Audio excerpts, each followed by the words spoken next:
नमस्कार सर। नमस्कार सर जी। सर क्या नाम है आपका? सर जी मेरा नाम तरुण दास है। तरुण जी आप कहाँ से हैं? सर जी मैं ग्राम इटार, तहसील खैरागढ़, जिला राजनांदगांव, छत्तीसगढ़ से हूँ। तरुण जी क्या काम करते हैं आप? सर जी मैं ग्राम पंचायत सचिव हूँ। तरुण जी संत रामपाल जी महाराज से नाम दीक्षा लेने से पहले आप क्या भक्ति साधनाएं करते थे?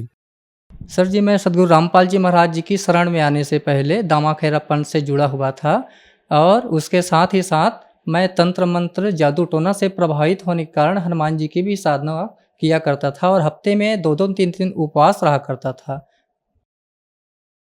सर जैसा कि आपने बताया कि आप दामाखेड़ा पंथ से जुड़े हुए थे। दामाखेड़ा पंथ वाले भी कबीर साहब जी को मानते हैं और संत रामपाल जी महाराज भी कबीर साहब जी को मानते हैं। फिर आप दामाखेड़ा पंथ को छोड़कर संत रामपाल जी महाराज के पंथ में क्यों आए? क्या कारण रहा?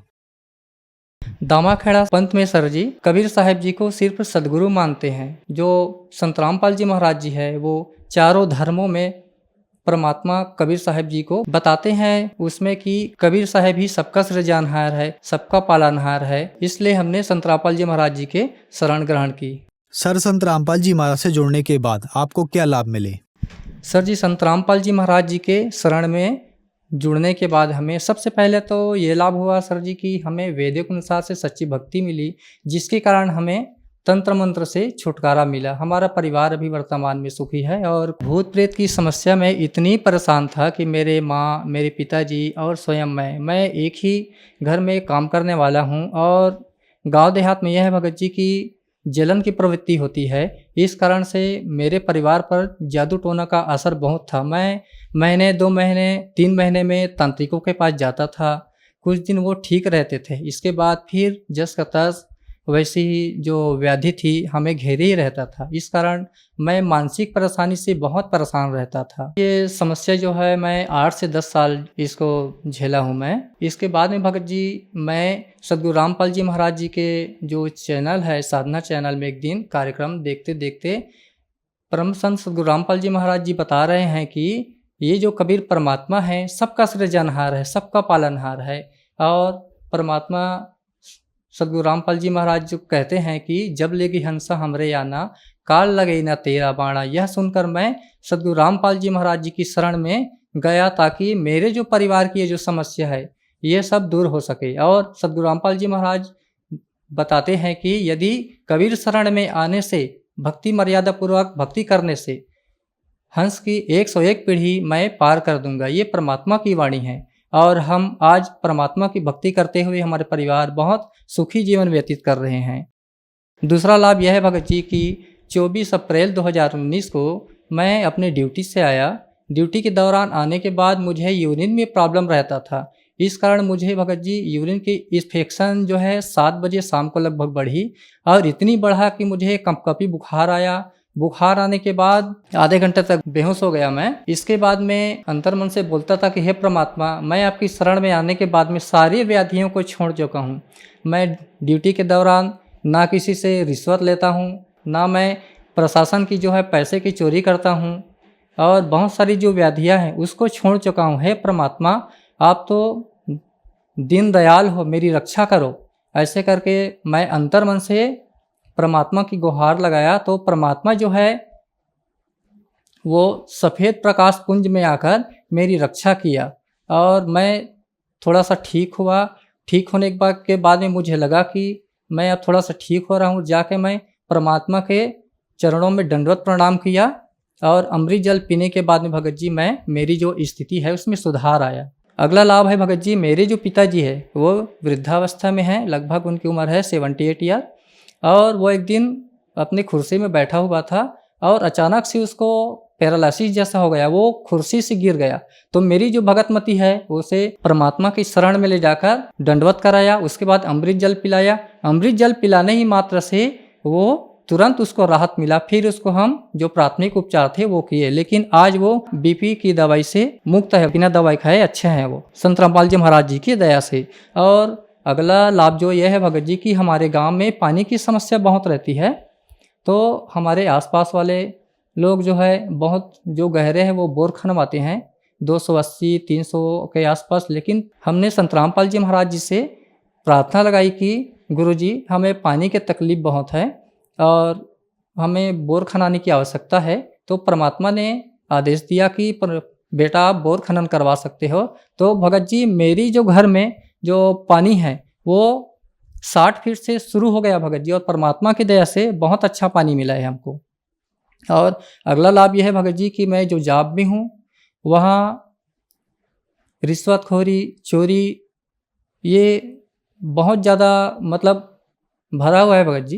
तो इसमें से परमात्मा जी के पास मैंने अरदास लगाया कि परमात्मा जो मैं विभाग में हूँ, पंचायत विभाग में, यहाँ बिना रिश्वत लिए, कमीशन लिए लोग काम नहीं करते। तो परमात्मा बोले कि बेटा आप किसी से कुछ मत लो, आप अपने लिए मत लो, जो कर रहा है वो भरेंगे। तो मैं भगत जी 2015 से रिश्वत लेना, चोरी करना ये सब बंद कर दिया हूँ। मैं पहले भी वैसा नहीं लेता था, लेकिन कोई कोई दे देते थे, इस कारण से मैं परेशान रहता था। सदगुरु रामपाल जी महाराज जी कहते हैं कि चोरी करना बेटा एक जहर के कण के समान है। यदि जो कोई चोरी करता है या रिश्वत लेता है, लेकर अपने परिवार को खिलाता है, वो अपने परिवार को जहर खिला रहा है। इसलिए बेटा कभी ऐसा काम मत करना। तो सर जी हमने ये सब काम बंद कर दिए हैं और हमारा परिवार जो है आज परमात्मा सदगुरु रामपाल जी महाराज जी की दया से सुखी है। सर, संत रामपाल जी महाराज से नाम दीक्षा लेने के बाद आपको बहुत सारे लाभ मिले। सर, आप एक पढ़े लिखे व्यक्ति हैं और ग्राम सचिव के पद पर कार्यरत हैं। और संत रामपाल जी महाराज के बारे में ये भी कहा जाता है कि उनसे श्रद्धालु अंधश्रद्धा के तहत जुड़ते हैं। तो क्या ये बातें सही हैं? नहीं सर जी, संत रामपाल जी महाराज जी की शरण में जो जाते हैं वो पूरे ज्ञान को समझ के जाते हैं। मैं स्वयं भगत जी सदगुरु रामपाल जी महाराज जी की शरण में आने से पहले कबीर जी को मानते थे, लेकिन मैं एक दिन चैनल में गुरु जी को देखा कि कबीर साहब को तो परमात्मा बता रहे हैं और सभी में प्रमाण दिखा रहे हैं। तो मैं भी पढ़ा लिखा हूँ, अपने वेदों में देखा, तो मैं पढ़ लिख के गया हूँ। और जो यहाँ भी आते हैं सदगुरु रामपाल जी महाराज जी की शरण में, पढ़ा लिखा हुआ आदमी आते हैं। मेरी भी पहचान वाले हैं, वकील है, पुलिस है, बटालियन में हैं। ये सब मेरे भाई लोग सब पढ़े लिखे हैं, सभी ग्रंथों में मिलान करते हैं। ये सभी लोग प्रमाण देखकर ही सदगुरु रामपाल जी महाराज जी की शरण में आए हैं। सर, बहुत सारे कबीर पंथी अभी भी दावा खेड़ा पंथ में जुड़े हुए हैं, उनके लिए आप क्या कहना चाहेंगे? सर, मैं जो दामा खेड़ा पंथ में जुड़ा हुआ है वो भी परमात्मा के अंश धर्मदास जी के वंशज है, लेकिन कबीर सागर में कहा गया है परमात्मा कबीर जी द्वारा कि छठे जो पीढ़ी आएगी उसमें बेटा काल घुस जाएगा। इस कारण से वहाँ के जो कबीर सागर में भी उन लोग तोड़ मड़ोड़ कर दिए हैं। दामा खेड़ा वाले जो लोग हैं सर जी, वेदों के विपरीत, कबीर साहब के वाणी के विपरीत नाच गाना, चुंडन मुंडन करवाते हैं। ये सब कबीर साहब जी के वाणी के विपरीत है। परमात्मा कबीर साहब जी कहते हैं, मूड मुड़ाए हरि मिले तो सब कोई लय मुड़ाए, बार बार के मूड़ते भेड़ न बैकुंठ जाए। और समाजों में भी यह प्रचलित है भगत जी कि सर जी की जो भी कोई आदमी ख़त्म हो जाता है तो मूड मुड़वाते हैं, और मूड नहीं मुड़वाए तो छुआ नहीं उतरते हैं। दामा खेड़ा पंथ में जो लोग जुड़े हुए हैं, मैं उन लोगों से ये कहना चाहता हूँ कि आप लोग शिक्षित हैं, पढ़े लिखे हुए हैं, आप लोग प्रमाणों को मिलाइए। मिलाने के बाद में आप तर्क कीजिए क्या सही है क्या गलत है। उसके बाद में आप लोग को पता चल जाएगा कि संत रामपाल जी महाराज जो ज्ञान बता रहे हैं यह कबीर साहब जी के वाणी के अनुरूप है, और इसी कारण उनके जो भक्तों को 100% लाभ प्राप्त हो रहा है। संत रामपाल जी महाराज से नाम दीक्षा कैसे ली जा सकती है? परम संत गुरु रामपाल जी महाराज जी से नाम दीक्षा इस प्रकार ले सकते हैं भगत जी कि विभिन्न चैनलों में कार्यक्रम आती है, उसके नीचे पट्टी फ्लैश होते रहते हैं, उसमें जो नंबर आते रहते हैं उसमें फ़ोन लगाकर अपने जिला राज्य का पता कर सकते हैं कि कहाँ नामदान केंद्र है। वहाँ जाके सदगुरु रामपाल जी महाराज जी से नाम दीक्षा ले सकते हैं। धन्यवाद सर। सत साहेब।